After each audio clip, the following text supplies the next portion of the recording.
shadows in the dark. Don't trust what you cannot see. Touch your skin and I call your name. It's just the past that looks back at me. Left your home just to get away, but you took the buses with you. Set things up just to break them down. Keeps your mind down, nothing new. There's no inspiration. Media actually does. Gone up and said yes. Government hunts them down. There's no inspiration. Media actually does. Gone up and said yes. Government hunts them down. Yeah. All that's left for you to see is a reflection of myself. All that I've been wrong, been taken by someone else. Taken by someone else. Taken. Yeah. Watch out for TV, how I'm dope. My nights are Lucy reruns. Talk shows up the current hit. Sanction self-indulgent numb. Throw away what you got. Blame what's missing from your life. It's not your fault things worked out this way. It's someone's mother, daughter, wife. There's no inspiration. Media actually does. Gone on safe, yeah. Government hunts them down. There's no inspiration. Media actually does. Gone on safe, yeah. Government hunts them down. Yeah. All that's left for you to see is a reflection of myself. All that I've been wrong, been taken by someone else. Taken by someone else. Taken. Yeah.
All right. Oh, I got to turn off the repeat. There we go. All right, everybody. Hi, I'm Jayme CheeseSlice, and I'm here with Left on Left, where the left critiques itself and keep itself from crying. And we've got a show today to talk about the Oklahoma City bombing from it's been like 30 years, 30-year anniversary, and or we're getting close to 30 years anyway. And we've got Gloria Guillo, who's going to be the host of the show for this radio show on WBAI and the Progressive Radio Network, as well as our resident expert, Jayme Kuzmarov. So let's go ahead and bring them both on. Here's Gloria. How are you doing? Hey, Jayme. And there's Jeremy. So we're going to do an hour show, and then we're going to wrap it up at that point. And everybody at home gets to watch the show being recorded live. And then everybody on the radio will listen to the edit. So, Gloria, it's your show. Take it away. Hey, everyone. Welcome to Left on Left, where the left critiques itself and laughs out loud to keep from crying. I'm Gloria Guillo, a former administrator in New York City government, an investigative journalist, vice chair at WBAI Radio, and a co-founder of Green Renaissance Sovereign Rights Movement, a group so left, it's right on. I'm joined here today by a resident expert, Jayme Kuzmarov. Jayme is a professor at Tulsa Community College, a historian, investigative journalist, and managing editor of Covert Action Magazine, an online magazine that focuses on CIA and deep state activity. Our producer and engineer is Jayme CheeseSlice. The opinions you hear are ours and not those of WBAI, the Pacifica Foundation, or the Progressive Radio Network. This content is intended for informational and educational purposes only. Listeners should form their own opinions. Today's show is on the Oklahoma City bombing and false flag or black flag attacks. The origin of false flags comes from sea vessels flying the flags of countries they did not represent to gain advantage against enemies or to forward false narratives. Today, false flags are used for similar reasons and can be understood as covert warfare and psychological operations designed to justify political or military action.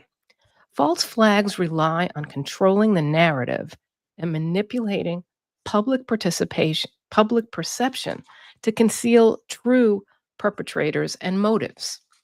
One of the most agreed upon is the Gulf of Tonkin incident, where North Vietnamese forces were accused of attacking U.S. naval ships in August 1964, which were later shown to be fabricated. This event was used by the U.S. government to justify escalating military involvement in Vietnam. Then there was 9/11, which is considered by many either an inside job or a let it happen event. Later, there was fake weapons of mass destruction in Iraq in 2003. Some say October 7th, 2023 was a false flag. If we always consider who ultimately benefited and who ultimately lost when the dust settles, we can find one clue evident in all false flags. There's always a winner, and it's never the impoverished or working class. It's critical for our audience to understand that false flag operations don't succeed because the truth is hidden. They succeed because the truth is unbearable. To understand how false flags work, we have to understand cognitive dissonance, that psychological tension we feel when reality contradicts what we want to believe. It's a defense mechanism, and it's one that governments, media, and intelligence agencies have learned to weaponize. Let's look at the Oklahoma City bombing. On April 19th, 1995, a truck bomb allegedly destroyed the Alfred P. Murrah Federal Building, killing 168 people, including 19 children. Within hours, the government presented a ready-made narrative. A lone white nationalist, Timothy McVeigh, fueled by rage over Waco and Ruby Ridge, acting alone to strike at the heart of the federal government. The country grieved. The media echoed the message, and a national trauma solidified into official history. But there were problems, deep inconsistencies that never fit the story, which Professor Kuzmarov will unpack for us today from his article in Covert Action Magazine titled, Oklahoma City Bombing, Was Timothy McVeigh a Patsy in a Sinister Black Flag Operation? While strong evidence existed and it contradicted the official account, why didn't the country react? Why didn't we demand answers? Because we were already told what to believe, and questioning it hurt. It created dissonance, conflict between the evidence in front of us and the authority telling us not to look. This is where false flags depend on engineered cognitive dissonance. You don't need to bury all the facts. You just need to make the truth too painful, too confusing, or too unpatriotic to entertain. People need to believe that their institutions protect them, that the justice system works, that evil has a face, and it's not wearing a badge or holding public office. When evidence threatens that belief, most people choose to defend the illusion, not confront the reality. The story of McVeigh gave us closure. It was clean, plausible, and repeated endlessly by media outlets that never asked for deeper questions. It paved the way for anti-terrorism legislation, increased surveillance, and broader federal authority, precursors to the post-9/11 security state. And it worked. Not because it explained everything, but because it explained just enough and came with a moral imperative not to look any further. This is how false flags survive. They exploit our psychology. They depend on our discomfort, and they manipulate our trust. So when someone dares to point out the cracks in the story, we don't get curious. We get angry. And we get angry at the truth teller, not the people who fooled us. Oklahoma City wasn't just a tragedy. It was a lesson in how trauma, narrative, and belief can be woven together to shield power from scrutiny. If we don't face that dissonance head on, if we're not willing to question what we've been told, then we're not just vulnerable to future false flags, we're participants in them. Thank you. Please take it away, Jeremy. Well, that was a brilliant analysis, Gloria. So, yeah, now we're on this is the 30th anniversary. April 19th is the 30th anniversary of the Oklahoma City bombing. And I learned of this. I didn't know much about it until, I live in Tulsa, Oklahoma, and I just started talking to people. And actually, my chiropractor, we used to have good discussions, and he recommended a film, That Noble Lie. So I watched the film and was startled by it. It had a lot of great evidence in there to question the official narrative, and just around the time I published this article, I was talking to people, and some people had lived in Oklahoma City at that time, and they would all talk about hearing two explosions, and that's part of the mythology, was that there was one fertilizer bomb by Timothy McVeigh, when in fact everybody who lived there know there were two bombs, and that's what the scientists who investigated it found, that there were two bombs, and that the that the fertilizer bomb attributed to McVeigh was nowhere near powerful enough to have caused the damage that the bomb did, and that all these experts concluded that it was a powerful military-grade explosives that had been planted in the building beforehand. And there's all kinds of evidence for that. And there was also there were sightings as well of people in the building with what looked like explosives in the days before.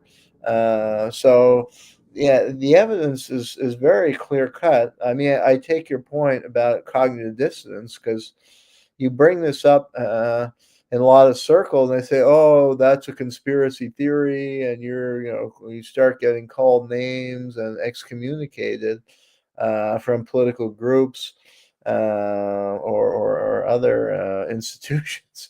But when you look at the evidence, it's so clear cut. And I think some of it may be prejudice against people who live in Oklahoma. They're looked as hicks or something, like in leftist circle in New York or something. They think they're so sophisticated and people are backward in Oklahoma, so they just dismiss local knowledge and local investigators. Because I got in touch with a guy, I think it's because I was doing the research, and this guy published a book from a very small press that got very little publicity. But I tracked him down, and the book was actually very well reasoned. And this guy was a 27-year policeman with the Tulsa police force, who'd been hired by the FBI to carry out an investigation. And he did a thorough investigation that punctured the official story. And so he was blacklisted in the police force and forced to retire. Although I guess he was close to retirement age anyway. But they totally suppressed his report. But it was a professionally done report, and this guy was extremely knowledgeable but they just dismiss him because he's an Oklahoman, or maybe he's conservative in his political leanings. But that doesn't invalidate his research, which was very thorough and obvious. Yeah, in this case, it's patently obvious because the fertilizer bomb simply did not have the explosive power that caused the damage. And in fact, that building had been insulated from outside bombs, so it had to have come from inside the building, and it had to have been powerful military-grade explosives. And even the founder of the neutron bomb was, I don't know if he was hired or he independently did a study, and that was his conclusion. So these are very distinguished scientific authorities coming to that conclusion that it was military-grade explosives planted in the building, which undermined the story of McVeigh and his fertilizer bomb. And in fact, McVeigh was not a specialist in bomb making in the military, so he didn't have the capability. And we can go into more about his story and how he was set up. The evidence makes clear that. I just want to focus on one point. You cite a Pentagon memo acknowledging additional bombs. Mhm. So, that how did they get those bombs in there? These are all great questions. Well, yeah, and what's the conspiracy? You're called a conspiracy theorist when you have Pentagon sources, when you have the founder of the neutron bomb making certain conclusions. Who's the conspiracy theorist? And who's the researcher who's citing these very distinguished authorities? You have people within the FBI rendering those conclusions, not to mention all the eyewitness testimony and what it reveals, which we can go into some of the highlights. Will you talk about a heat wave and static electricity felt by the victims? Yeah, I mean, there are all kinds of things that point to very heavy grade weapons being used, and that this fertilizer bomb again lacked the explosive charge to carry out that damage to a building that was insulated from outside bomb in the first place. So that official story just makes no sense at all.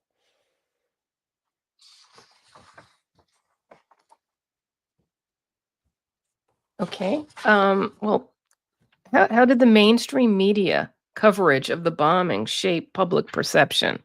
And were there significant omissions or biases that you observed? Did the media talk about any of these inconsistencies? Well, no, they continue the cover up to this day. The coverage is at a very shallow level. For instance, I mean, I don't know how the national, since we're at the 30th anniversary, I'm sure there'll be some national news stories.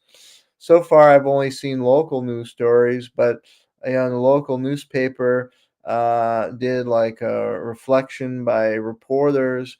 But it was just reporter that they hadn't really investigated the case. They were just like photographers or who were there at the time, and they were talking about the terrible human toll of the bombing, which is fine enough, but they're not going into any depth. They're raising these questions or raising the known research that has come out, or quoting this guy Craig Roberts, who was a Tulsa policeman who was assigned by the FBI to carry out the study that was ultimately suppressed. So they're not raising any critical questions. I doubt the national media will be doing so.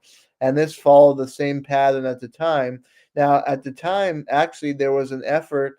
There were independent people. There were people whose family members were killed who were trying to uncover the truth. There were some local journalists. There was a local state representative whose name is in my article. I'd have to forget off the top of my head his name. He was actually probing into this. He was starting to ask important questions, trying to get an investigation, and they were putting together a program for unsolved mysteries. And I think they did some of the episode was coming to fruition. Now, Unsolved Mysteries was a great show. That was my favorite show as a kid. They did really good segments, like on the Robert Kennedy assassination, the Martin Luther King assassination, the Vince Foster murder, puncturing the official narrative of those stories. other political assassinations, and they did it very professionally. They interviewed a lot of different sources, detectives, investigators, historians, and they would show that the official story was or narrative was often false. And they did good probing investigations. So that's a model of what TV journalism could do. And they were putting together a show on the Oklahoma City bombing, but then somebody threatened the producers, and they had to shelve that episode. So I don't know if the film still exists. I think they filmed part of the episode. It would be interesting to see if it still exists. But that's just an example. The networks were pressured. The good people were pressured and couldn't air that segment, and the rest of the media did nothing. Even though this stuff, it is out there. There are several good books that are available to researchers. One is by David Hoffman, and it brought together an odd mix of conservatives and liberals, because David Hoffman had been an editor of the Berkeley Barb and was more associated with the counterculture movements of the 60s and, I guess, New Left.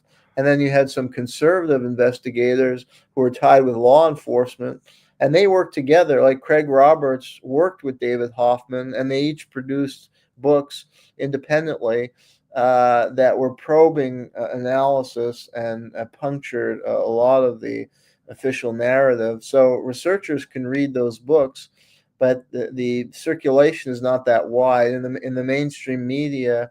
And that's similar to the JFK assassination. That assassination has basically been solved. There's some great books published, and some amazing research has been done. And it's just they're published by small publishers, so they don't get out to a wider public.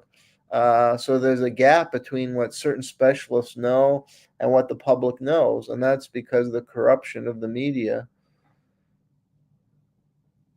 I'm just looking up who was the president in what that year. Do you recall off the top? That was Bill Clinton. Okay. Well, So there are a Bill lot of the Clinton. question marks about Clinton because they were found that building may have housed incriminating documents about Clinton. And don't forget, Oklahoma City is right near the state of Arkansas, where Clinton was the governor.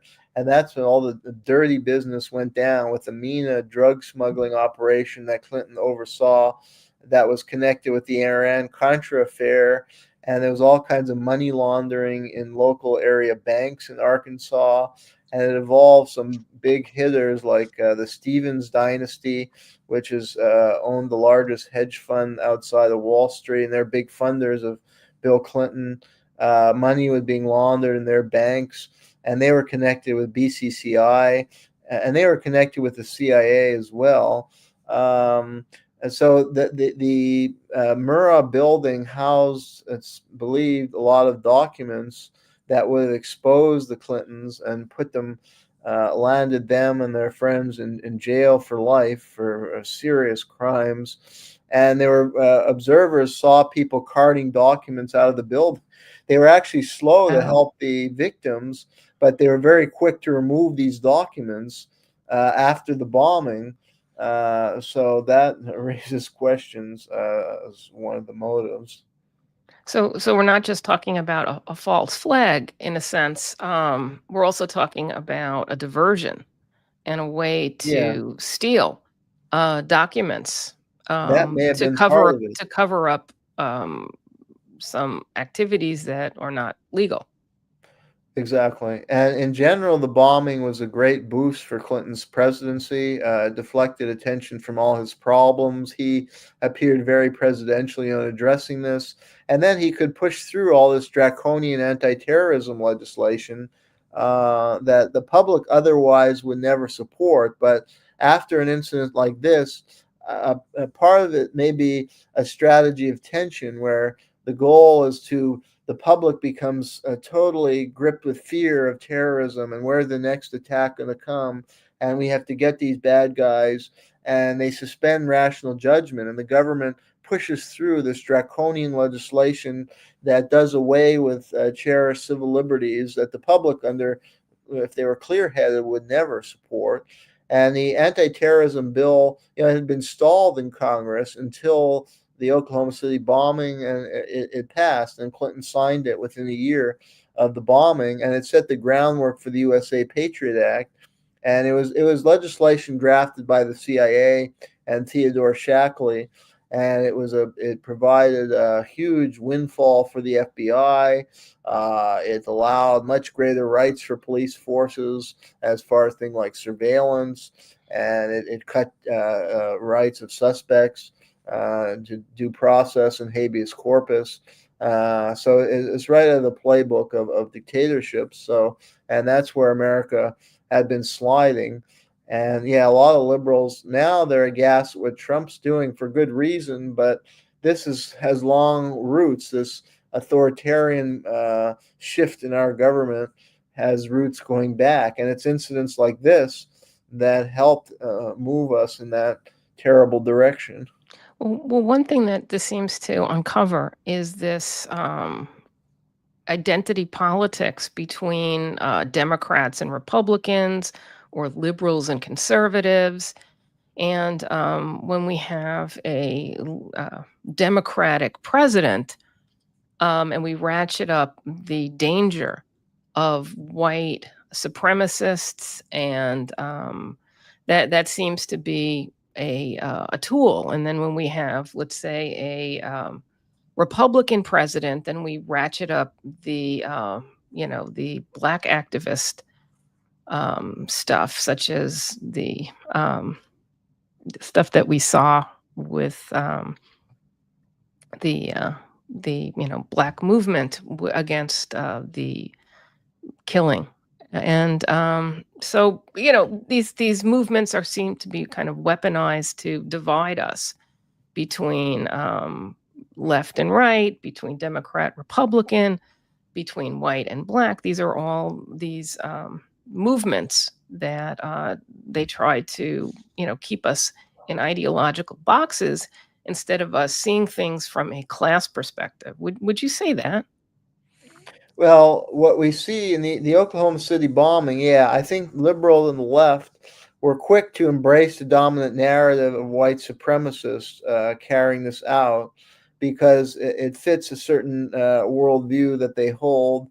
That these and it's not wrong. I mean, these groups are pernicious and a danger and evil. So they're quick to believe that these groups could carry out something like that, and they don't want to go any further. But if you probe into this case, you find that it's very clear. You see, McVeigh was part of this collective, Elohim City, in the northern Oklahoma-Arkansas border, a group of white supremacists. Now, the evidence is clear that the FBI and intelligence agencies infiltrated that group, planted provocateur. McVeigh was part of this special mission. Another key figure was a guy named Andreas Strassmeyer, who was a German intelligence agent who was close to the Helmut Kohl, the Chancellor of West Germany.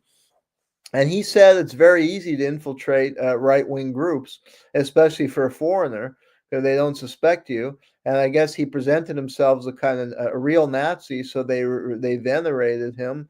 But these were FBI provocateurs who were promoting these incidents, and the underlying agenda was one I described: the strategy of tension, to create these spectacular terrorist incidents that would put the public on edge and willing to sign away their civil liberties, and allow for the support of legislation that benefits the 1% and that transforms America more into a police state, and that is a boon to these industry that profit. The Homeland Security, terrorism industry, whole industries make a huge amount of money. So that's really the agenda. So they're clever in infiltrating left and right. Now the left is attuned to infiltration on the left. Like with COINTELPRO, you'll find a lot of books by a left-wing author decrying COINTELPRO and warning against that happening again. But they don't say anything about, and they're reluctant to criticize or point attention to FBI or CIA infiltration of right-wing or white supremacist groups. But that could be equally pernicious, even though those groups are bad. We agree. However, it's pernicious. The FBI had their own agenda in infiltrating them. That's very, very negative for society. So the left should be concerned about that as well. And the evidence here is overwhelming that this is what happened. And Strassmeyer was basically outed. He was seen having an office in a police station, and directly working for the ATF and other government intelligence agencies. And he basically admitted that he was a provocateur. And then there was a whole circle around McVeigh. You see, the McVeigh trial was a complete cover-up, and McVeigh even attacked his own lawyer for failing to defend him properly. And they didn't allow all these witnesses because these witnesses would have shown that McVeigh didn't operate alone. He had a network with him, and he was even seen on that day. Their witnesses saw him with other people. And this network of people were part of this Elohim City white supremacist group, but a scrutiny of their backgrounds show that they're very likely FBI provocateur and intelligence agents, and one or two of them were killed under very suspicious circumstance after, to help further facilitate the cover-up. And the article goes into detail about some of these individuals. Guthrie was one. Brescia, one guy was came from like an Ivy League background. So what was he doing there in that Elohim City group? And they were involved in all kinds of robberies and thefts to raise money. And it has all the appearances of an FBI operation. And McVeigh himself thought, there's strong indication of how he was set up. For one thing, what he was driving a car, his getaway vehicle had no license plate. So that would ensure if you're a criminal carrying out a huge terrorist operation, why would you not have a car with a license? Because that ensures he's going to be stopped on the highway if he's not driving with a license plate. So I mean, that makes no sense at all. And if you're able to pull off a massive bombing like that, you obviously have some brains. So that's clue number one. And other thing, he was very calm when he was arrested. He wasn't nervous at all. And then his roommate, he actually wrote a story. He wrote out what happened, and he told his cellmate, a guy, I forgot his name now. I have it in the article, David Palmer or something. David Paul Hammer, who published a book. Hammer published a book. I would urge people to read that book. And McVeigh told the story about how he was on a special mission, and he was listening to his major. His major was telling him exactly where to go and what to do. And he had no indication that his mission involved blowing up a building. He was just told to drive on that day in this place, and he was involved with all these other people. And he told this, and Hammer wrote it in the story. So, and actually, McVeigh was still in the Army. You see, officially he was discharged from the Army on a certain date, but there's irrefutable evidence that he actually was still in the Army. And then he went to work for CalSpan, which is like this military intelligence contractor that's involved in undercover operations. And guess who he was visited by after jail? Dr. Jolyon West, the same guy who visited with Sirhan Sirhan, Wow. who was involved with Jack Ruby, and who was involved with Charles Manson. So, talk a little bit about this guy. And McVeigh kept saying, "Oh, the major will take care of me." He thought it was part of the plan that he was to be arrested and he would spend a weekend in jail. And, he was promised a lot of money, and he kept saying, "The major will take care of me." So he was very calm. It was just part of his operation. I think he was even told that the police would take him in, and then this was just, So it's a total setup. And they also created this legend. One thing the intelligence agents do, and if you study these cases, you find the pattern. They create a public persona, and they told him even to deceive his own family. And that's what he told Hammer. So in the case of Lee Harvey Oswald, and now, more and more has come to light about this, and the release of documents, although no smoking gun, but it revealed more of the story, that Oswald was set up to be a defector and a leftist with the Fair Play for Cuba Committee, that he was this Marxist leftist who founded the Fair Play for Cuba Committee, and they set up an incident where he got in a fight, so he'd be arrested. So his name was in the paper and associated with the Fair Play for Cuba Committee, which was a left-wing group that was against the U.S. CIA efforts to overthrow the Castro government in Cuba. But really, Oswald was an intelligence agent and an infiltrator who set up the Fair Play for Cuba Committee. Had no members except him in New Orleans, that very right-wing part of the country. It was not actually an organization. It was set up as an intelligence front, and he was working with Guy Bannister. This is Oswald, who was this FBI agent who was investigating left-wing groups. And he had always been, from his youth, he loved this show, I Was a Spy for the FBI. His ambition had always been to be an intelligence agent, and he was a right winger. Although he loved JFK, he had no motive to kill JFK, but they created this image. So they did the same for McVeigh, that he was this white supremacist, angry about Waco, and he was instructed to have even his family believe this. And they have him go to gun shows, and he was supposedly inspired by the Turner Diaries, this neo-Nazi book, and had presented this fantasy of carrying out terrorist operations. But that was the public persona. He was really an undercover operation, and they used doubles. Another sign of a intelligence operation is that there were sightings of different McVeighs in different places. And the Ryder truck, there are 4 different people who rented Ryder trucks, but it was designed to identify him, and they all look like McVeigh, but only one could actually be McVeigh. So they did all kinds of games they were playing, to create this public image of him. And then the key was that the trial, none of this could come out, and that including his association with all these other, seemed like FBI type provocateur in the Elohim City. So they excluded the judge and the lawyer were all in on this, and they excluded all these witnesses.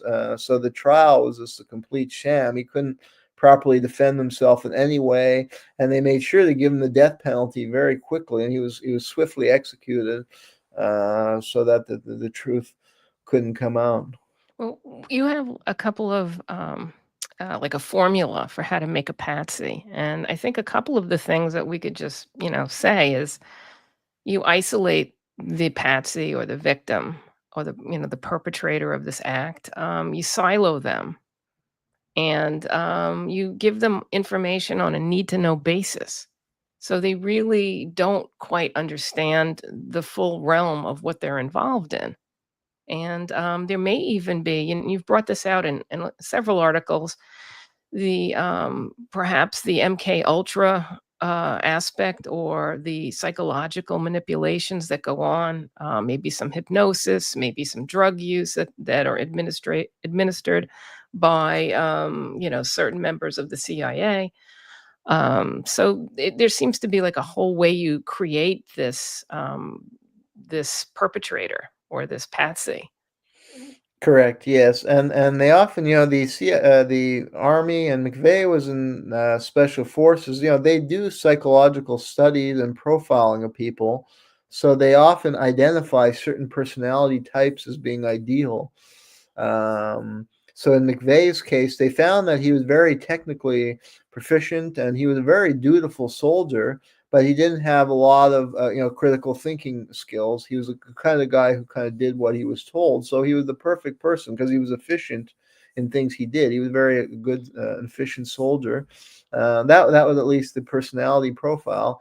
In other cases, they might use criminal, like in Ray's case. I think they felt they can control him because he was a petty crook, and then he was put in jail, so they helped him escape, and then he was under their control. So there may be different reasons they select people, But I would agree with that. Yeah, and they may use mind control experimentation. Yeah, they've developed formulae for better controlling people, including using hypnosis. And the MK Ultra experimented with these kind of methods. So they're very adept at that. And the military in general, you're instructed to follow orders. And often you may not know the broader mission. You have a certain job to do, you're told to do, and so you do it. So it's pretty easy to get people to participate. And then you also talk about these infiltrators, or these federal infiltrators that get in, and how they instigate this violent activity. And I think you had done an article a while back about Governor Whitmore's fake. Um, the She was kidnapped. She was being Mhm. kidnapped, Yes. and you found out that a great proportion of the people involved were actually federal agents. Yes, and that came out in the court testimony that the people planning this were FBI agents, and it was they got it was the Democratic governor of the state of Michigan, and I guess they wanted to play up. We've discussed this with the January 6th, which also there was a lot of manipulation that went on there. And this, people on the left say, "Oh, you're supporting January 6th." And no, I'm not. I don't identify with those right wing groups, but I'm looking at the bigger picture and the evidence of infiltration and provocateur, and the implications are very, very negative for society. So this is something everybody should be concerned about. It doesn't entail supporting those groups on the right. And that was another important incident, yeah, where they made up this plot to attack the governor, who is a Democrat, and supposedly these are these pro-Trump, white supremacists who hated her because of her embrace of diversity or more liberal policy. But really, this was set up by the FBI as part of the strategy of tension, because it boosts funding, law enforcement. And the FBI does this in part because they want to get more funding from the government. So they make like, oh, they saved the governor from this pernicious plot from these white supremacists who are this real threat. So give us more funding, and they get it. So So they do that all the time. Yeah. And so the Oklahoma City fits that pattern. That includes, January 6th, that include this FBI incident. And this is, they're manipulating public opinion, and they're carrying out criminal activity. In this case, that resulted in the deaths of 160 people, including many children. So it's absolutely morally abhorrent what they're doing. But again, the evidence is overwhelming that the Elohim City group was infiltrated by the FBI.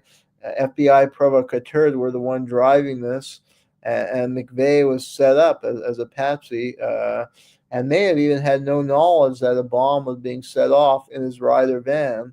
That is unsure. If he was a participant, what he knew, I don't know. We'll probably never know. He may have been totally innocent, or I don't know what he knew. could you just talk about like how a provocateur might work in one of these groups? Like they go in and you have a group and they're basically sitting around talking about their views and their values. And then a provocateur may come in, or several provocateurs may come in and say, hey, you guys are just sitting around. We can get explosives. We could do this, we could do that. So it's really not just provocateurs in a sense, it's entrapment. And that, I think, is a really important concept, this concept of entrapment. And this concept of entrapment doesn't just apply to these white supremacist group. It applies to any group. And, we saw that very much with the Panthers and this concept of entrapment. And we saw that, Black Lives Matter. We've seen a lot of entrapment. Yes, These well, crimes in I think cities and businesses and things like that. Please go on. But yeah, these provocateurs come in, and yeah, I think it could be on the right or it could be on the left. It could be in group like Antifa.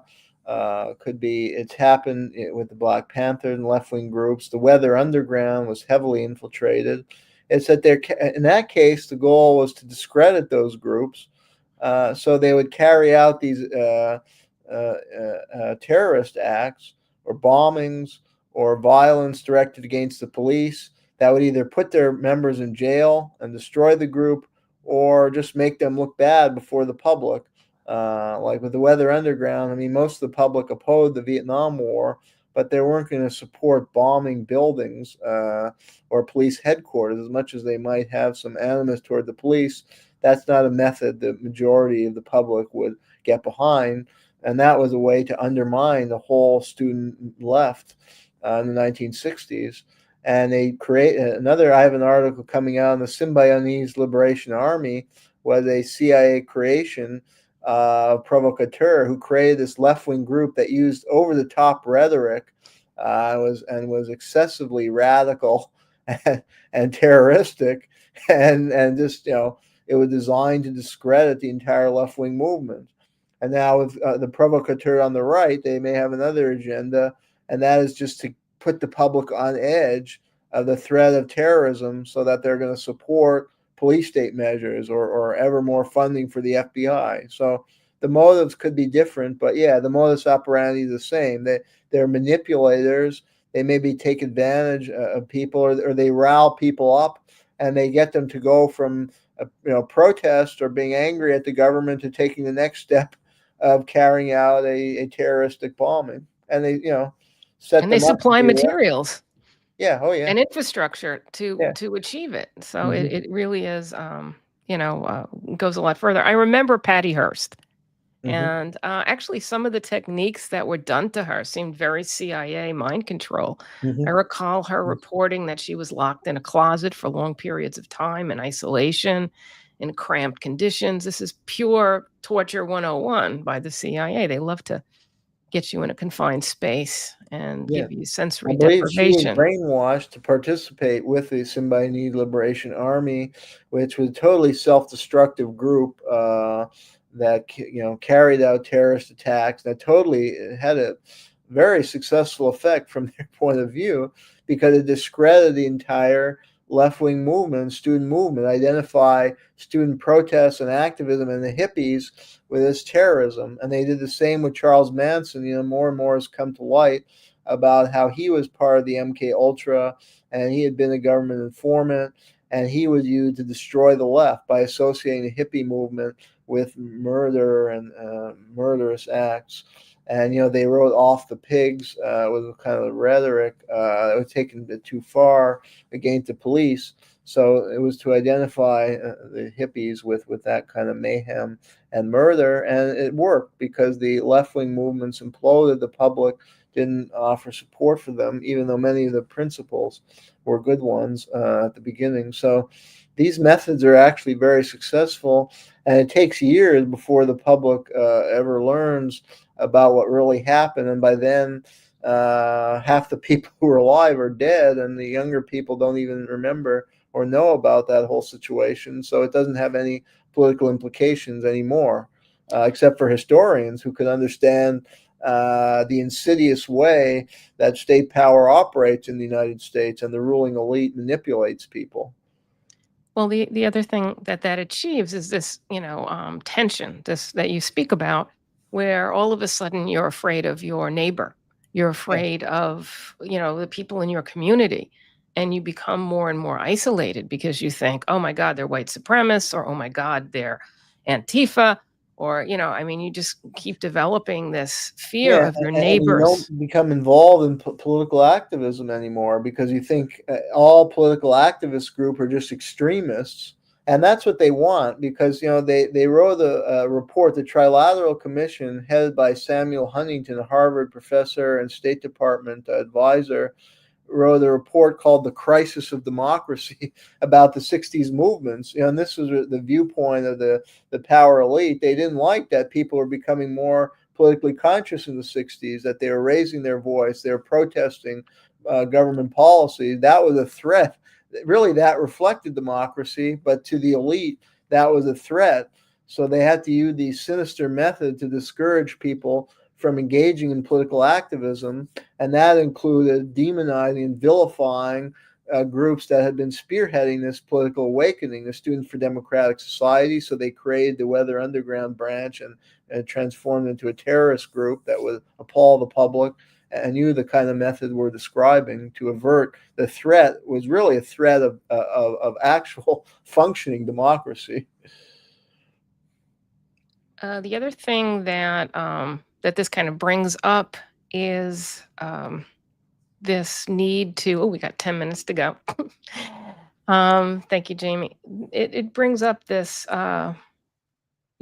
besides this fear of each other, and this, instead of looking at things from a class perspective, we are looking at things from a individual perspective, or just kind of, we're alone in this world. We're not part of a community or a class. And I think that's one of the things. The other thing is, what you were saying is, they promote this narrative so strongly and so repetitively that people become part of that narrative. They believe it. And then years later or months later, when the truth emerges, it's, on page 3. It's not a headline. The truth is at page 3. And people don't, learn this, this truth, because it's not there. And then you go 10 years out and everyone forgets what happens, and they just remember, oh, okay. In the case of, let's say, 9/11, we all saw, for I think it was 2 solid weeks, of the same shot of the planes hitting the towers. And we saw this again and again and again and again. And it was day and night for about 2 solid weeks. So, with that kind of messaging, it's like there's no other, reality that can really get in there. And if other people question that, and there's quite a few people who've questioned that, it's impossible, because, like, I'll talk about my father. He actually said to me, he goes, "Well, I saw the plane hit the, World Trade Center." And I was like, "Dad, how could you see that? You're in Long Island, which is like very far away from the Twin Towers. How could you see that?" Well, I was watching the news, and it said that it was a live video and that the plane had hit the Twin Towers. So he really believed he saw it himself, when what he saw was a video purportedly live. And I think that is, very, very telling of how influential our media is. That, we don't believe our lying eyes. We believe what we're told. And what is the narrative? Mm-hmm. Absolutely, yeah. And then they malign the truth seekers, and ridicule them and ostracize them, and that's part of the formula. And they use that time and time again. And why do people continue to buy into that? That's the sad thing, and including people on the left who even have this identity of being so attuned to the lies of the government, especially when it comes to warfare. But when you get into these kind of topics, they just go cold, and they participate in the same ostracism. And these left-wing publications that herald themselves as truth tellers, whether The Nation or Democracy Now!, they never go into these topics, and they completely blacklist these authors or investigators. And sometimes it is a prejudice. Like in this particular case, I think Oklahoma, there's a prejudice because some of those investigators are truth tellers, maybe conservatives, or they come from a southern state. So and these left-wing progressive groups are rooted in the New York or California, so they look down on anybody from Oklahoma. So they automatically assume they're just a quack, and that is a troubling attitude as well. Because in this case, the evidence is overwhelming. Like you just talk to somebody who was there, and they say, "Oh yeah, we heard 2 explosions." So that right away makes the official story wrong, because the official story that there was 1 fertilizer bomb that took down the building, caused the destruction that killed all those people. And then it's not just one scientific expert; it's about 6 top scientific experts all determined that fertilizer bomb, there's no way in hell that could have caused the damage. And then there's all the other evidence about explosive, high-grade explosives planted inside the building, and witness reports of people placing stuff in the building in the days before. And then there's all kinds of suspicious things, like the ATF. It supposedly targeted the ATF because they were behind the raid at Waco. But the ATF officers, they got calls not to show up to work that day. So no ATF officers were in the building, and that was supposedly the target. And then one, they claimed he was a hero because he survived an elevator plunging 20 floors. But then that story was proved to have been fabricated. And this guy was never even in the building, and the elevators didn't fall in that way. And luckily, nobody was actually in the elevator, so there was nobody trapped in any elevator. So there's so many lies that were told and repeated in the media. And the average person, just will read a newspaper or watch a segment, and, they have a busy life, and they have no reason to question what they see. And so that's why it's so important to discredit, make sure that these real truth tellers and investigators don't get their voice out there, because the majority would see that they have good insights.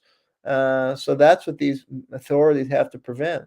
And the Oklahoma governor seemed to be a very corrupt guy at the time, Frank Keating. Somehow he was supposedly just walking down the street and came across the remnants of the fertilizer bomb. So he was like this hero in the media. But then there was this guy Cash, who was a legislature, and these are, I think, from Republican Party, I believe. He was pushing for investigation, and he started to learn some things. But Keating really shut him down and dealt very badly with this guy. So obviously he was part of the cover-up, and his career soared after that. You'd have to track, but I think he did very well. But Keating was a former FBI agent. The governor was involved with the COINTELPRO and had an intelligence background. So what does that tell you? I recall after 9/11, I was working in government, and I was one of the few people to go back to work quickly because at the time the mayor wanted to repopulate the city with government workers so they could open up Wall Street. And I think it was a couple of days later, or maybe a week, we passed by the World Trade Center site. And, we had to wear our ID around our neck, and we had to go through all of these military checkpoints. But I walked directly in front of the World Trade Center. And I can't recall, it could have been days or it could have been 1 week. And I saw it was like just dust. It was really odd. It was just dust. And I lived at the time in Brooklyn Heights, and I saw the dust cloud come across the water and engulf Brooklyn Heights. And, I had FEMA funds to actually clean up my apartment. It was covered in dust.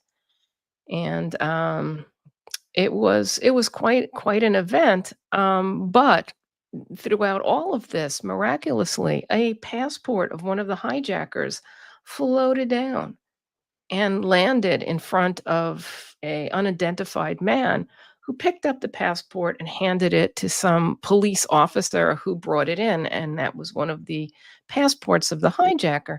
And it was very hard for me and everyone else who had actually been to the site to imagine how one passport was able to survive. We didn't see any incident of wings, any incident of an engine. We didn't see chairs. We didn't see desks. We didn't see any evidence of anything surviving that incident. So to see, a passport just float down, and it's just the things were just unbelievable. But if you had, any difference of opinion, if you asked any questions, you were shut down as un-American. And we see that also as, one of these main things in these false flags is that anytime we object to something too, we're unpatriotic or we're a bad person because we question a narrative. Yeah, well, that's sad that so many people buy into that mythology when really, obviously, it's the real patriots who want to get to the truth and shut down these criminal. I mean, these false flag. These are criminal operations that involve large scale loss of life, often acts of mass murder. Often people are dying after, like, in the Oklahoma City case, there are a lot of suspicious deaths after, and one was reported now in CNN.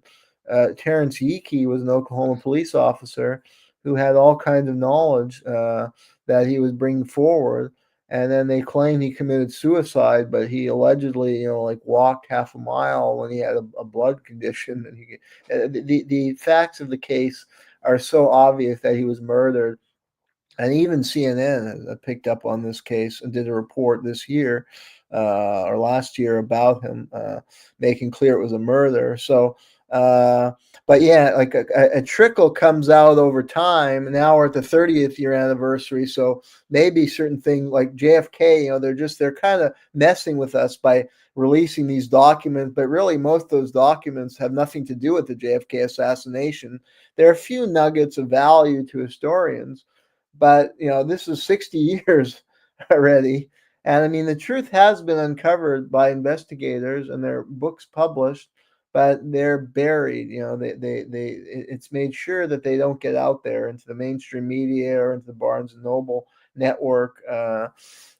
So that's the way they do it. They just kind of trickle information, and 30, 40, 50 years later, maybe some nuggets come out, and some historian will piece it together, but nobody's really paying attention, and most of the people involved are dead by that point, and the public has moved on to other stuff. So that's how they do it. And I mean, we have to look at this as an authoritarian state that uses its own methods, but those methods are reminiscent of totalitarian governments that cover up their crimes, that label as mentally ill truth seekers and real patriots. And the more and more who can see through the lies, the more we can have real opposition to these criminals who carry out these repeated criminal activity. And I mean, what one thing binding Oklahoma City in 9/11 is that they destroyed the buildings right away so that there could be no proper investigation of the forensics, because that would have further uncovered how that was a crime scene, and then that there was a large scale conspiracy. I mean, in both cases, there were internal bombs or demolition. At the 9/11, there's strong evidence of a controlled demolition, particularly of Building 7, or a possible use of very high-level military technologies. And that showed that this conspiracy goes very, very high up, and that they're using the powerful weaponry, and some may be very, very advanced, like sci-fi type weaponry that DARPA developed that they're experimenting with, and that they use overseas as well. Well, I'd like to just say, Jayme, please tell our audience where they can find your work. You can follow my work at Covert Action Magazine and at my Substack, Too Hot for the Mainstream. Yeah, media, because the media is not covering. You can follow the coverage of the Oklahoma City bombing 30th anniversary, and if they're getting into any of these issues. And I plan on reproducing my article on my Substack, which was published about 2 or 3 years ago at Covert Action Magazine for the 30th anniversary. And I did a lot of research in books. I interviewed Craig Roberts, who's this Tulsa police officer. I interviewed people who were there at that time. And I just drew off a lot of the published material that is available. Researchers can find out the truth. It's just not known to the mainstream. And in this case, yeah, you have a lot of local knowledge, and that's why people in Oklahoma tend to be very suspicious of the government because of incidents like this. So sometimes we have to hear out the local knowledge. Okay, well, that wraps up our show for today. This is Left on Left. I'm Gloria Guillo, joined here by Professor Jayme Kuzmarov. Remember to like, donate, and share our broadcast. Your kind support keeps us going. Thanks for tuning in. Hope to see you next week. Thank you.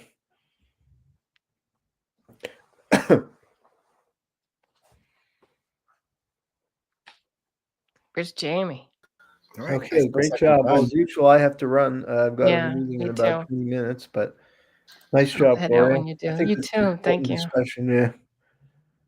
So we're really close to the date. It's the 19th, and we're on the 17th. Wow, 2 Yeah. days. Well, So we'll share see. this, We got guys. 2 days. We got 2 We'll days. follow the media coverage and see how it's covered, on ABC or CNN. I don't know if we're going to hear anything about it. Well, they probably will because it's the 30th anniversary. Man, If it was might be the a blur. 29th or 28th, they wouldn't bring it up, but the 30th is a big anniversary. I don't expect them to say more than maybe like a 1 minute comment. Yeah, they're not going to do 30 any years ago, kind this of in-depth coverage. Yeah. They'll probably bring out some survivors and the horror stories, but that's what the local newspaper has been doing. But although it's a very thin newspaper, I used to subscribe, but like they have almost nothing now. They like cut their news staff. They barely have any articles, but they have been doing some articles this week, mostly just reminiscence of people who. The main one they did was of reporters or photographers who were there. Yeah, and I remember when it happened, I didn't think much of it. It wasn't like 9/11. Like no, but a lot of people were killed, 160 people. But it was like children also. Jeremy, one thing that really, I don't really know about this major.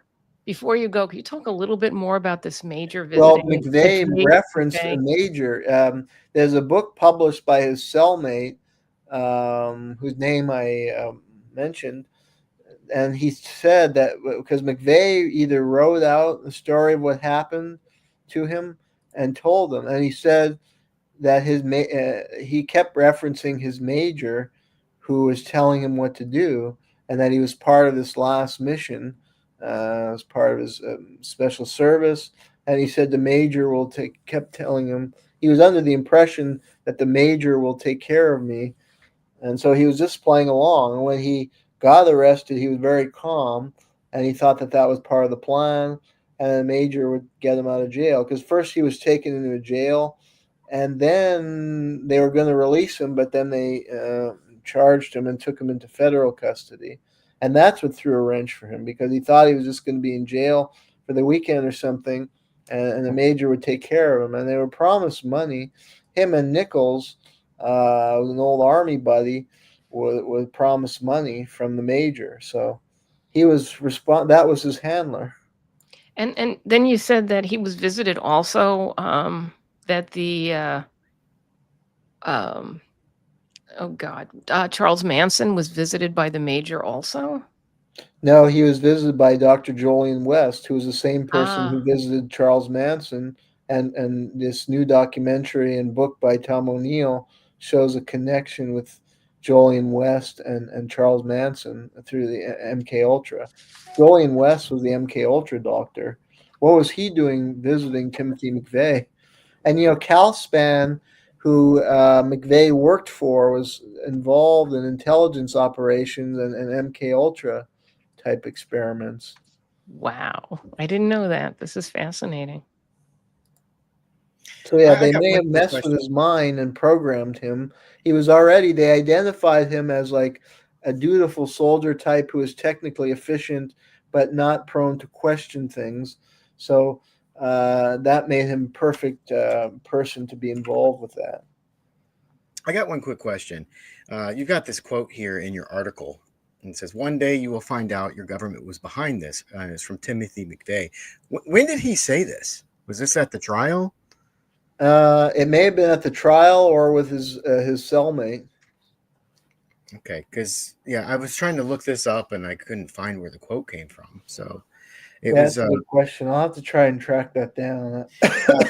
Yeah, it was. But it definitely was one of those things where when it happened, it was like a horrible tragedy. But you didn't think much of it, and then you just went along with your day. And Yeah, I mean, like, how and then could nobody you? knew what the Oklahoma City, what the building was, what it was for. It was a government building, and some crazy guy went and attacked it. Yeah, that's the story. And I mean, if you don't have more knowledge, or if you're not living there, how would you know to question the official story? So Right.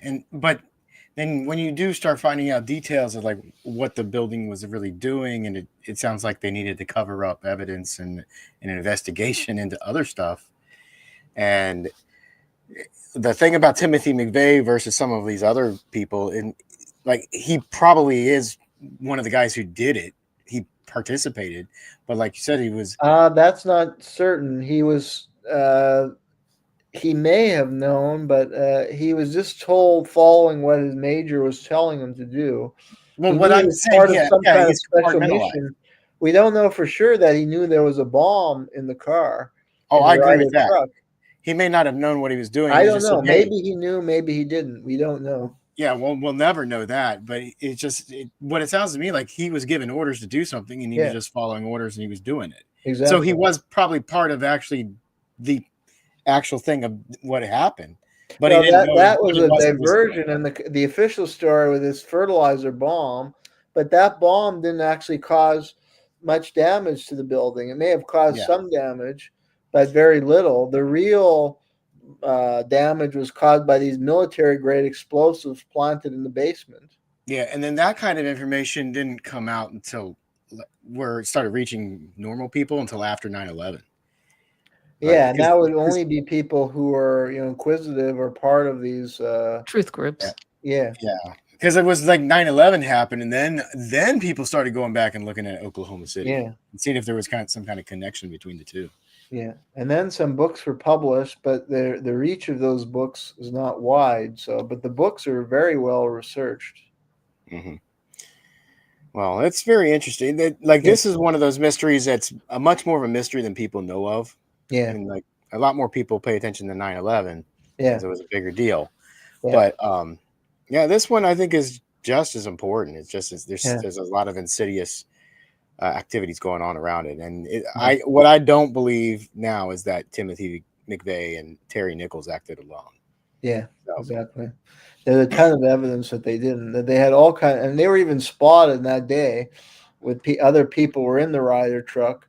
And they made a point. I think like McVeigh got out of the truck on that morning. It was like asking directions. I think they told him, so that he would be identified near the scene. But yeah, mhm. he was with all these other people, and they carried out some robberies to raise money. But then at the trial they suppressed all that. They excluded all the witnesses that would have put him with other as part of a much wider network to create this image of him as this deranged white supremacist lone Yeah, bomber.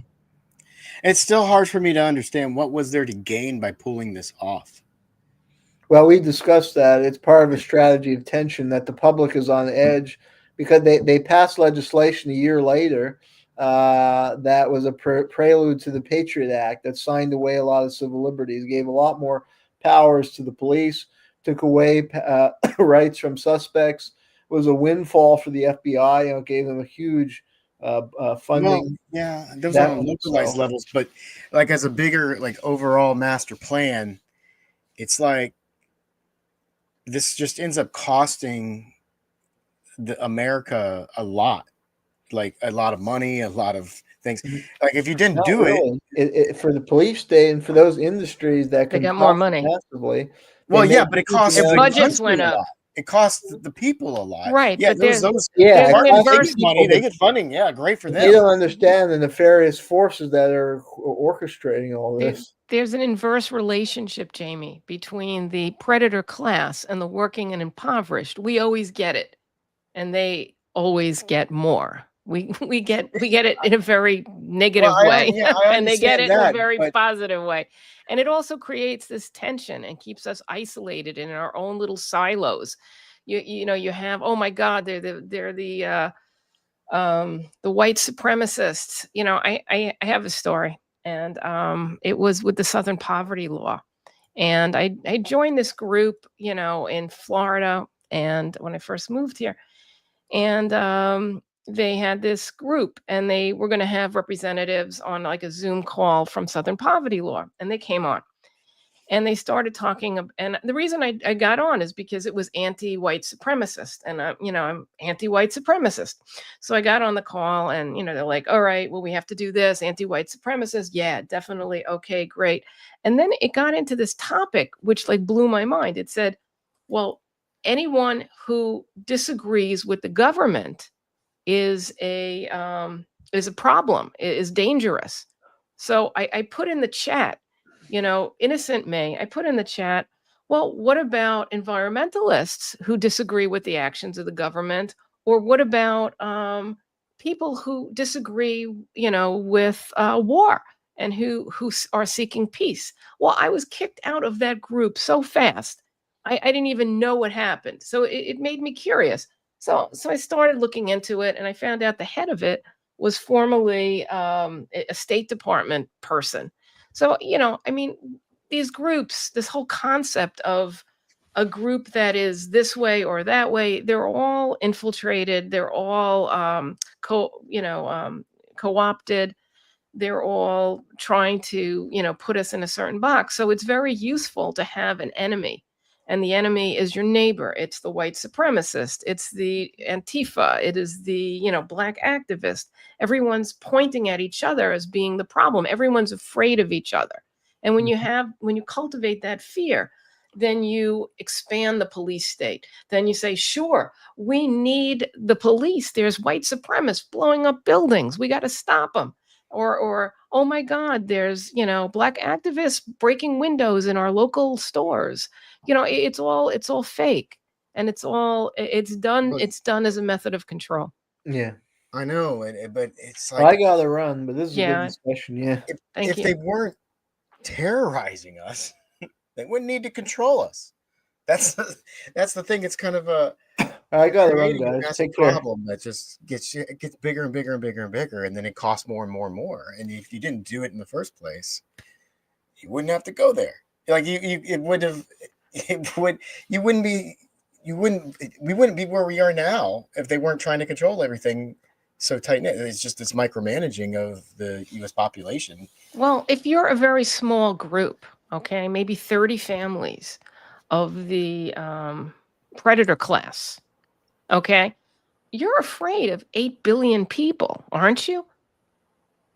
So there's think of the Wizard of Oz. You are, but if things are good for people, you don't need to be afraid of them. No. Think of the Wizard of Oz. It's all smoke and mirrors. The concept is controlling the dangerous class. Okay. And that's what it's always been. And the method of control is isolate people, segregate people. That's what they're going with. And because, people, just interest rates, something that every American can relate to. If you want to try to buy anything, the interest rates are insane. You're paying 4 times what you need to pay for. And so just something that simple. Okay, we should be just having, violent uprisings because of the interest rate alone, but we don't. We're like, oh, okay. Well, that's my point, though. No problem. But you're describing their method of control. That's not the only way to control people. The other way to control people is through bread and circuses. Well, that's what they do. We have they're not doing that. We have great TV. Come on, Jayme, the TV's never been better. You've got like 400 channels you could watch. Oh, no, it's been better. 3,000. No, I'm not talking about content. I'm talking about variety and accessibility. You can just watch TV in your own home. You don't even have to go to a movie theater. You can watch a zillion different stations. You could do whatever you want. So entertainment is definitely there. They're still making movies. But their pricing is out of it. So like the thing is, to do bread and circuses, it needs to be accessible to people. Because you got it, but so when people can't access it anymore because everything's becoming so expensive. Well, bread and circus. You're not allowing people. There are bread and circuses, but people can't get to them anymore. You can't go to sporting events anymore because it costs you like $500. You can watch them on TV. You can watch them on TV. You can watch them on TV, and most people are just fat and drugged and drunk, and they're very happy watching TV and eating a pizza. I think a lot of people are happy with doing that, but when you can't afford to do that anymore. then you got a problem. I mean, the bread and circuses, I think, is a much more effective way But then it goes into of controlling the population. they're still doing bread and circuses, but the key thing is, the bread and circus is the ability to buy, some material thing. Yeah. Oh no. We just lost Gloria. That was unexpected. I think her internet must have just cut out on her. Oh, that's a shame. That was a good conversation. Let's see if she's coming back. What happened? I don't know. Fell off. but I mean, they're still doing bread and circus. The thing is, they just. Well, I think that is one of their failures right now. Is they're not effectively doing bread and circuses anymore. They're making so many cuts to everything, and they're trying to make more and more money off of everything, turning everything into a service that you have to continually pay for. And and they're squeezing the American people so hard right now that the bread and circuses aren't effective anymore. And instead of making it easier on people's lives so they don't want to revolt, they're putting more and more money into surveillance in the police state to suppress people from revolting because they're failing to pay for the other costs of their business, which is placating the American people. Well, I mean, there's so much psychology that we are brainwashed with from birth. I mean, they're attacking us from all sides. I mean, the most fundamental thing in the United States is the individualization of poverty, where if you're a success, it's because of your hard work. If you're a failure, it's because of your inadequacies. Yeah. We don't focus on who was your mommy, who was your daddy, or, what was your legacy. I mean, none of these things are considered. Or also, how did you become, successful? Was it through screwing over your employees? Was it through stealing? Was it through, being a pimp or a drug dealer? And if you look back to a lot of the industrialists and you look through a lot of the ways that people made money, it was due to trade with enemies. It was due through prostitution. It was done through selling drugs and things like that. So a lot of who succeeds and who loses is very, very much based on access. And then another thing is, what we value in the United States as admirable traits. We're told that wealth is an admirable trait. And that if you are wealthy, you are somehow superior to someone who is not wealthy.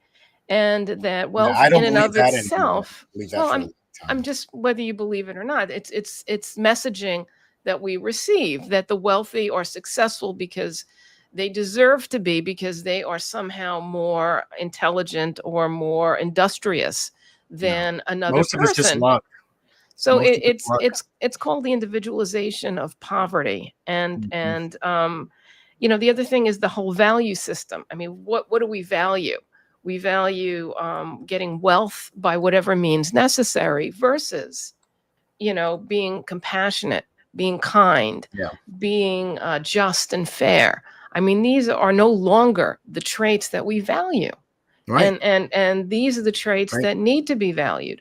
So there's a lot of the psychological operations going on. And, at the root of it is the need to control the dangerous class so that, we are, we are restrained. And, one of the things I hope I can remember this quote, but it's where through entertainment, we are actually locking ourselves in our own jail.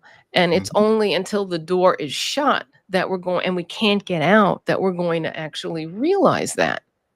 So, the thing is, they're moving on to, I don't know if you watch a lot of Whitney Webb or there's a lot of things out there that are really interesting. And, a lot of it is the surveillance state and the digital currencies. I think you're in on that stuff. So at some point, if you say something that no one wants to hear, they just hit a button and your accounts are frozen.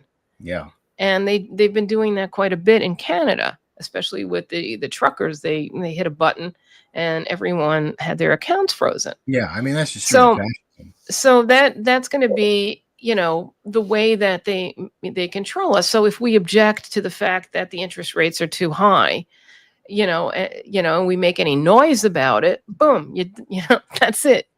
So I think they're tightening the noose, and I think that's something to focus on, is they are tightening the noose.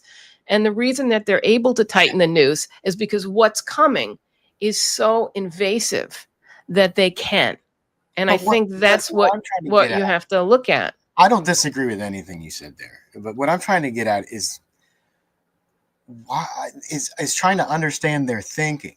Like, if things are going generally well for the United States and for the people of the United States, they don't need to do all this cracking down that they're doing right now. And this cracking down that they're doing right now is very hard, and it's very expensive. And it's just expensive for us, not them. Well, it is expensive for them too, because they got to spend. It's difficult. It's like, our tax dollars. They don't even pay tax. No, but forget about the money. I'm talking about the work that needs to be done for them. They've got to most of, like, when we talk about infiltrators and stuff like that, the people who are doing that, those people are not the ruling class. They're stooges that are working for the ruling class. Well, that's and to get people like that and to cultivate those people, that's a lot of work. That's you got to put in a lot of investment into creating people. You're like not that. doing the work. You have the CIA. You have the State Department. You have that's the work I'm talking about. No, that's the work. It's not work. It's layer after layer after layer of bureaucracy, and it's all paid with our tax dollars, Jayme. We're paying for our own. We're paying for our own demise. I understand that. I mean, that's not what I'm getting at. Like, it's like, but what I'm getting at is the mentality of, we got to do all this stuff to control all the people, but if you didn't do these things up front, you wouldn't create conditions where you needed to control all these people. Capitalism is about the extraction of profit from the working class. Okay, that's it. And the more you can extract the profit, the better you do, because in capitalism it's competitive. I know. So the lower your costs and the greater the extraction, the better. So there's always inherently in capitalism a need but they are incurring to squeeze. But they're incurring more costs by doing some of the things that they're doing. Or if they didn't do those, the costs are negligible. You have a bailout of the financial market when you had this COVID narrative. That was I think almost $8 trillion of bailout. I know that. Like, we are whenever there's a crash, we're the ones who pay for it, and we never benefit from the thing working. When it does well, we don't benefit, but when it crashes, we pay for it. Many people believe, okay, and I'm one of them, that we are on the verge of a big financial meltdown. Oh, and I have no doubt about that. And many people believe that, and people love to blame Trump and say, "Oh, it's the tariffs," but it's not. The problems are fundamental. Okay with crashing the economy, because every time it crashes, the rich are able to make out like bandits because they can buy everything for pennies on the dollar. But and also they can do put options. The trillions of dollars of debt that we can never repay, is they see that as a massive problem, and they got most of the money that they make is in put options. So they're betting for the economy to crash. The thing is, because you have BlackRock and State Street and Vanguard, the stock market, they know what they're doing. So they'll know, okay, the stock market's going to crash in 36 hours. We're going to do all of these negative puts. Well, I think the stock market is a complete scam. It's just a giant casino, and then they somehow convince people that we got to be a part of it and care about it, and then they forced everybody to put their retirements into it to make us depend on this giant casino that's completely rigged. That they can manipulate it whenever they want to. They can rig it to do what they want.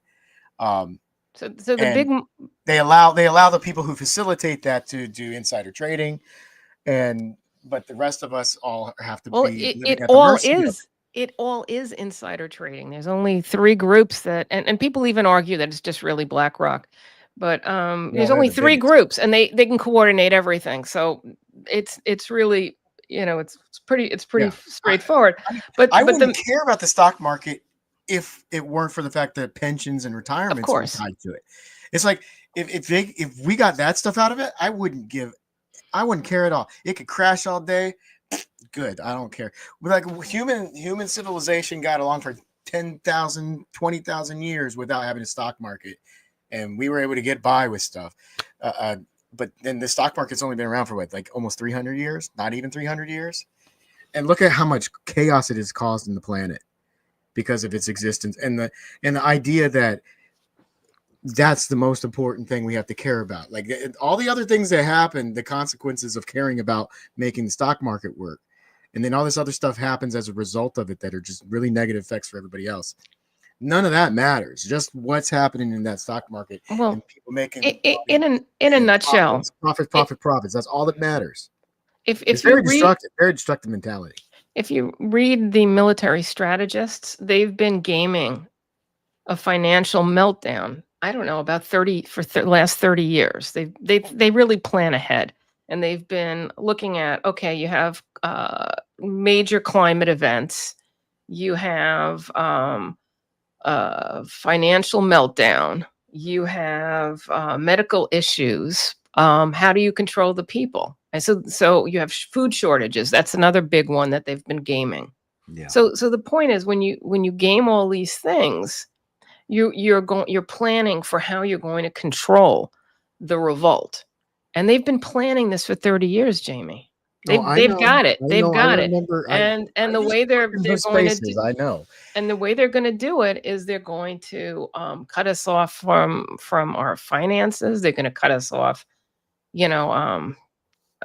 our freedoms. They're going to say we can't go here, we can't go there. I mean, they have it all worked out. So, I mean, the only thing we can do is what we do. It is we can give alternate opinions, alternate concepts to our audience, and we could say, hey, there's a lot of stuff out there. Look at it, pay attention to it, because you don't want to be in that jail cell when they shut the door and have that be the point where you realize you're in trouble. I mean, the trouble is we have walked ourselves into the jail cell, and we're sitting there watching TV, eating a pizza, drinking a beer, and smoking a joint. And, we need we need to wake up. We need to wake up before that jail cell door closes. If they would let us be able to do that until we die, a lot of us would be perfectly happy being able to do that. Just leave us alone otherwise. Like let us drink our beer, smoke a joint, watch TV. You can do whatever the hell you want. Just leave us alone. And nobody's going to do anything about it. But they don't leave us alone. And that's the problem. They keep squeezing and squeezing and squeezing. And that's what I'm saying is, like, it's much cheaper to provide the beer and the booze and just whatever, the Netflix, than it is to pay for all the military and the police. It's like they could just keep us fat and happy, which is way cheaper than trying to crack down on us with surveillance and all this other stuff. That's what blows my mind. It's like, well, it's not that it's cheaper or more expensive. It's that, we outnumber them. And I know, our brainwashing is critical for their leadership. If you we pacify wake up, us, it's just as effective. Well, that's what the New Deal was. The New Deal was to stop. The New Deal was to stop communism and socialism in its tracks. Sometimes you have to throw some stuff. You have to give some stuff to keep it from getting really ugly. But now they've got the screws on us so tightly that they don't need to. They don't need to. They can just march us off the cliff and we're going, because they've got more control now than they did in 1920.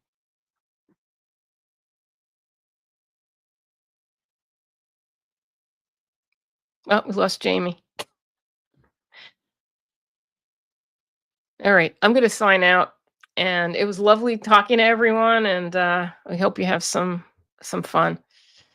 See you next week. And I know there's a way to get out of here. Let's see.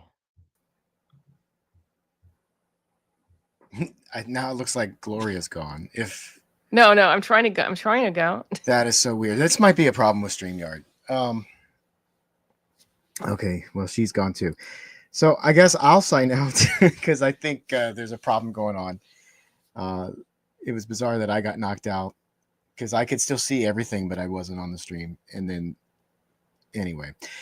All right. We'll see you guys later. It's a shame I was having a good conversation there, and it was like to found a way to wrap that up. But anyway, on behalf of Gloria and Jayme, I'm Jayme. Thanks for watching the show. The executive producer is Craig Pasta Jardula. He just had a birthday. Happy birthday, Pasta. We got another show later today on the Homeless Left. This is their 100th episode. I'll be on that today. That's at 3:00 Eastern time. I'll probably only be on for about 10 minutes or so, but it's sometime in that period from about 3 to 6 p.m. Eastern time. And then tomorrow, I think there's another show, another Truthwire show. So we'll be there doing that episode as well. I'm not sure if Fee is still in town or if she's traveling. So she might still be here this week. Anyway, if you've been watching this show, thank you very, very much. I'm going to get out of here, and we'll see you next week.